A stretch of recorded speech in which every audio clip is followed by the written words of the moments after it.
Hey everybody, I'm making a test video with my new camera that I got for my birthday, so it's been like a month. But it's very cloudy, and here's some thunder. Sorry about that, it's kind of raining a little bit. I don't want to get water on the camera, but you can see the wind blowing the tree everywhere. If you look, you can see how fast the clouds are moving. Well, it doesn't really show, but yeah, it's severe thunderstorm. I think it was a warning for downtown, but yeah. So, for everybody watching this, it's starting to rain.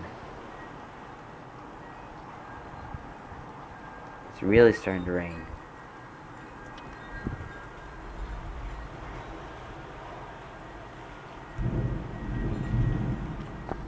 You can see the driveway right there. It's a bunch of water just came down. I don't think there'll be a tornado. I hope not. But everybody, yeah.